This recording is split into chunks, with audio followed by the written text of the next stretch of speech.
Good morning. It is day 14 in the morning of the 14th day.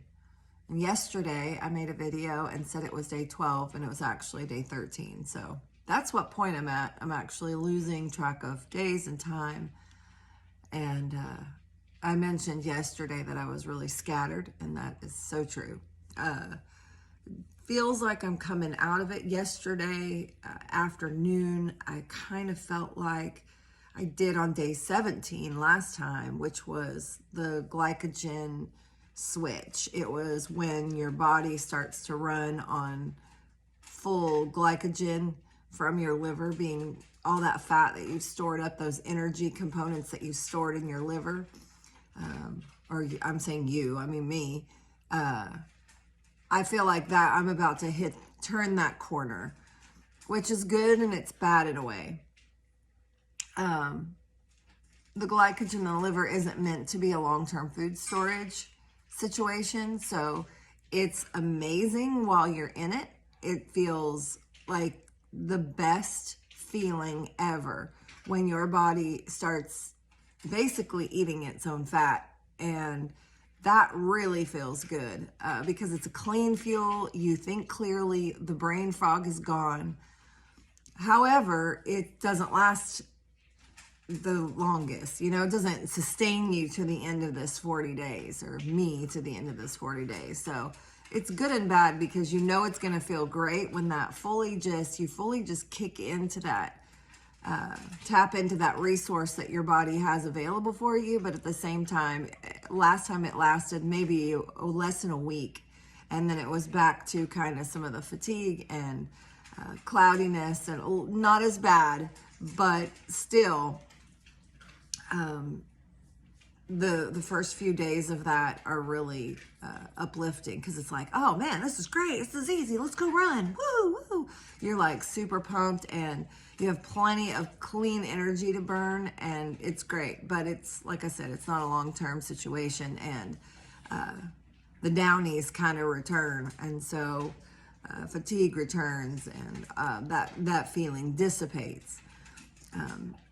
So that's where I'm at. I feel like I'm turning the corner from kind of a chronic fatigue and cloudiness to that's beginning to happen. I felt a hint of it yesterday. Like yesterday afternoon, I felt like I had energy. I was clear. I felt normal again. And then, so I think that I'm beginning to turn into that phase of fasting. Other than that,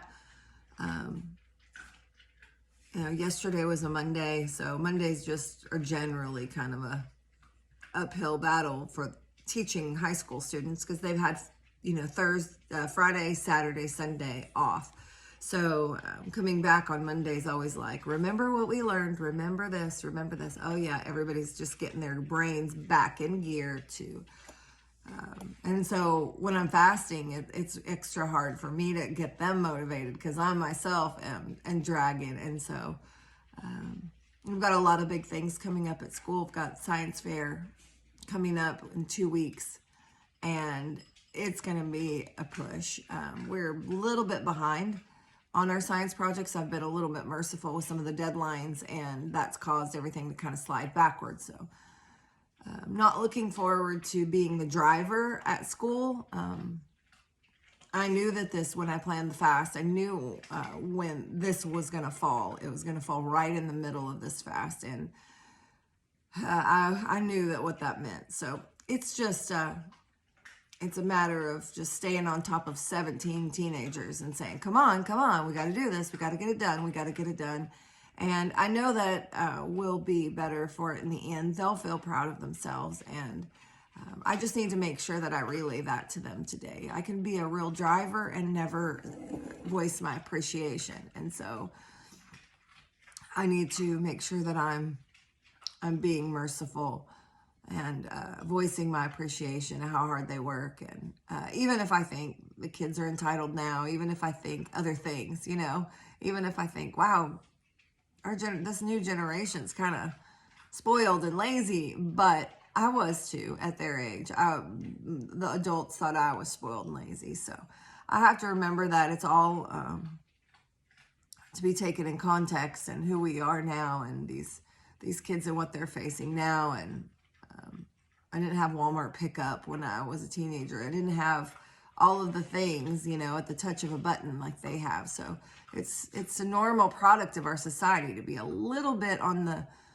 lethargic and lazy side, just because they don't have to do as much as previous generations. And you know, some of it's good and some of it's bad. So I got to remember to keep the positive going today. Like I said, I feel like I'm turning in my body. I'm down to 146 now. I can see the weight coming off, and so I know that I'm burning fat.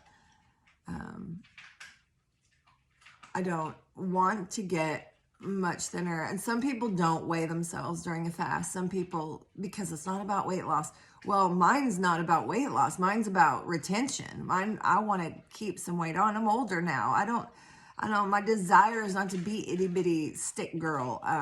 Even though my husband probably would enjoy that a lot more if I had muscle and was fit on. You know, he tends to like a more petite woman. But I don't want to get down so much that I fall ill, or if something happens, I'm too frail. You know, I just want to maintain my strength. And this is a marathon of a fast, and I have to be real. I can't, you know, be super, I am super spiritual. I know that God will carry me through, but I also have to be practical. You have to weigh those things, spiritual and the practical. You have to have a good balance. And I'm trying to stay practical about my health. And I don't foresee any problems of, you know, not finishing this. But at the same time, if I need to up my shake intake, if I need to up my calorie intake, to maintain a little bit of weight, if it starts to plummet too much, that's a possibility. So I won't be eating, but I may have to drink. Oh, those shakes are nasty. So it's not like I really enjoy. I enjoy the fullness that the beverage gives me. Just a little bit of liquid in my stomach, but at the same time, I'm not drinking those for pleasure or because I can't handle it any other way. I'm doing it so that I can maintain my weight. Is really important to me. Number one, I don't think I have anything in my closet that, if I keep losing this much weight, is going to fit me by the end of this.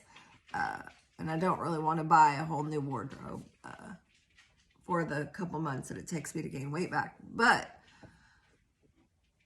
I think I'll be okay. I'm just trying to document everything that's going on.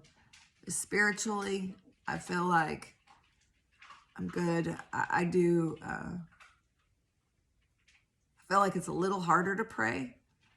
I'm not really clear on what to pray. I do have my prayer points from our church who, you know, those are what we're supposed to be praying for during this capital campaign. And I am. It's just, I haven't really broken through in prayer in a little bit. But I did receive such a good blessing at Singles Conference that I think that I'm in a good place spiritually. I'd like to tap in. I'd like to push through and really have a breakthrough. However, I know that because of the way my body is right now, that I'm doing all that sometimes our prayers are more effective when we're fasting anyway. So I don't get it. I don't know why, but I just read lots of books that say, you know, that we don't need to pray as long because we're literally walking in the Spirit. So anyway, everything's good on day 14. Can't believe it's already been 2 weeks. Time's slow, but it's fast at the same time. So I will make another video. Keep them up. So till tomorrow.